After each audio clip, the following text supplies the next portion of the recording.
اعوذ باللہ من الشیطان الرجیم بسم اللہ الرحمن الرحیم رب اشرح لی صدری ویسر لی امری واحلل عقدۃ من لسانی یفقہوا قولی۔ ہمیں نا ایک سمپل سا پرنسپل ہے ایکویلٹی نیوٹرلٹی، وہ سمجھنے کی ضرورت ہے۔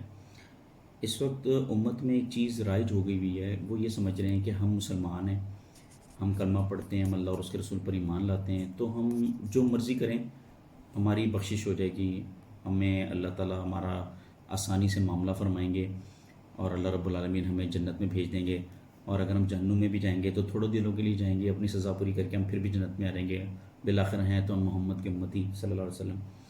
سب چیزیں کلیئر کر لیجئے، میں پوری اس وقت پاکستانی نیشن سے ایڈریس کر رہا ہوں، قرآن کریم کا کرکس بتا رہا ہوں میں آپ کو، ٹھیک ہے؟ آپ اس کو بار بار پڑھیں گے تو انشاءاللہ آپ کو سمجھ آ جائے گی، اور جو علماء کرام ہیں وہ میری اس بات کی ضرور تائید کریں گے۔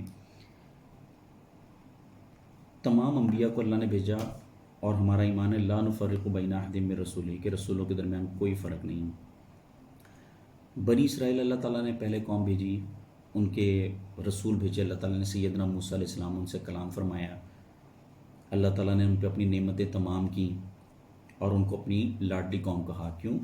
کیونکہ وہ ان لوگوں کی اولاد میں سے تھے جو نوح علیہ السلام کے ساتھ کشتی میں سوار تھے، اور نوح علیہ السلام اللہ کے ایک شکر گزار بندے تھے جن کو اللہ رب العالمین نے بچا لیا تھا۔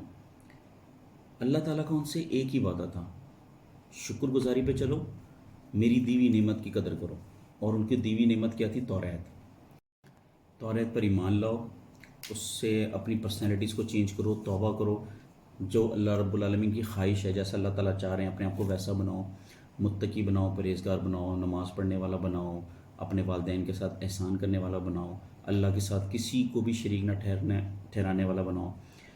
تو اللہ تعالیٰ کا وعدہ تھا کہ اگر تم میرے احکامات کی پیروی کرو گے میں تمہیں پوری دنیا کی قوموں پہ فضیلت دوں گا، لیکن اگر چونکہ توریت کی نعمت میں نے آپ کو دی ہے اور کسی قوم کو نہیں دی، لیکن اگر آپ اس نعمت کی ناشکری کریں گے تو جو آپ پہ عذاب آئے گا نا وہ باقیوں سے زیادہ شدید تر آئے گا۔ اور دیکھیں بیسک ایکویلٹی کا پرنسپل بھی یہ دیکھیں نا، ایک سمپل سی بات ہے، ہمیں کیوں نہیں سمجھ آتی، میں آپ کو مثال دیتا ہوں۔ ایک اسٹوڈنٹ ہے جس کو آپ بیکن ہاؤس جیسے اسکول میں داخل کریں، ٹھیک ہے نا، یونیک یا کپس جیسی اکیڈمی میں پڑھائیں آپ، اس کو ایک انڈیویجول ٹیوٹر بھی ارینج کر کے دیں۔ دوسری طرف ایک اور اسٹوڈنٹ لیں جو بیچارہ جھونپڑی میں رہتا ہو، نہ اچھے اسکول میں گیا ہو، نہ کسی اکیڈمی میں گیا ہو، اور فائنل رزلٹ آئے دونوں فیل ہو جائیں، آپ مجھے بتائیں آپ مجرم کس کو کہیں گے؟ آپ زیادہ کس کو سختی سے پکڑیں گے؟ ڈیفینیٹلی اس کو پکڑیں گے جس پہ اللہ نے نعمتیں کی تھی۔ تو اللہ تعالیٰ نے وہ نعمت بنی اسرائیل پہ کی تھی۔ خیر انہوں نے جب تک وہ اللہ کے فرما بردار رہے، اللہ نے ان پر اپنے انعام و کرام کیا۔ جب اللہ تعالیٰ کی انہوں نے نافرمانیاں کی تو اللہ تعالیٰ نے بنی اسرائیل کو دنیا کی ذلیل ترین قوم بنا دیا۔ Chapter close. اب اللہ رب العالمین نے امت مسلمہ کو پیدا کیا، اپنا شفیق و مہربان رسول جناب محمد رسول اللہ صلی اللہ علیہ وسلم ہماری طرف بھیجے، اللہ کی بہت بڑی نشانیوں میں سے ایک، اور ہم پہ اللہ تعالیٰ نے قرآن عظیم نازل کیا۔ اب اللہ کا وہی وعدہ ہے، میرے نبی پر ایمان لاؤ، میرے قرآن کو بار بار پڑھو، سمجھو، میرے نبی کی سنت پہ چلو۔ جو چلے اللہ نے ان کو عزتیں دیں، 4 بر اعظم پہ انہوں نے حکومت کی، دنیا ان سے علم حاصل کرتی تھی آ کے۔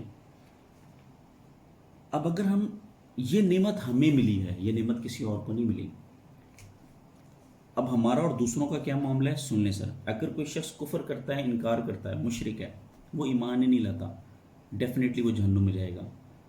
لیکن اس نعمت کے پا لینے کے باوجود اگر کوئی فاجر، فاسق، منافق ہو، کلمہ پڑھتا ہو، لا الہ الا اللہ محمد رسول اللہ، اس کتاب پر ایمان لاتا ہو، لیکن کبھی کھول کے ہی نہ پڑھے، اپنی پرسنالٹیز کو چینج نہ کرے، اور ساری عمر خطاؤں میں، فسق میں، گناہوں میں ڈوبا رہے، دین پھیلانا کیا، دین کو بگاڑنے والا بن جائے، آیتوں کو سمجھ کے سمجھانے والا کیا، آیتوں کا مذاق اڑانے والا بن جائے، تو سر یہ میری بات یاد رکھیے گا، اسی قرآن کا وعدہ ہے۔ اللہ تعالیٰ فرماتے ہیں میں تمہیں دنیا میں بھی ذلیل و خوار کروں گا اور آخرت میں بھی دردناک عذاب دوں گا۔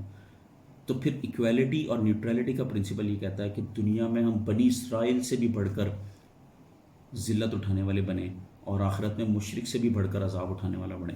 سمپل سا پرنسپل ہے۔ اب میں اپنی نیشن سے کیا ایڈریس کرنا چاہ رہا ہوں؟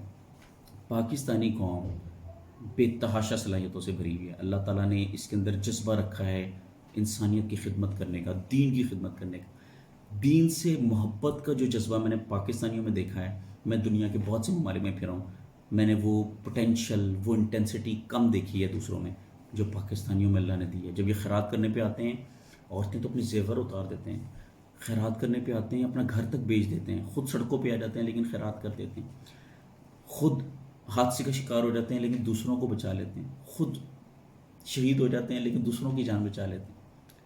اللہ تعالیٰ نے اس قوم کو بہت پوٹینشیل دی ہے، لیکن ہماری اب ذمہ داری کیا ہے؟ ذمہ داری یہ ہے کہ ہم اس کو بار بار پڑھیں، اس کو سمجھیں، اس کو سمجھ کے اپنی پرسنالٹی سے اس کے مطابق چینج کریں۔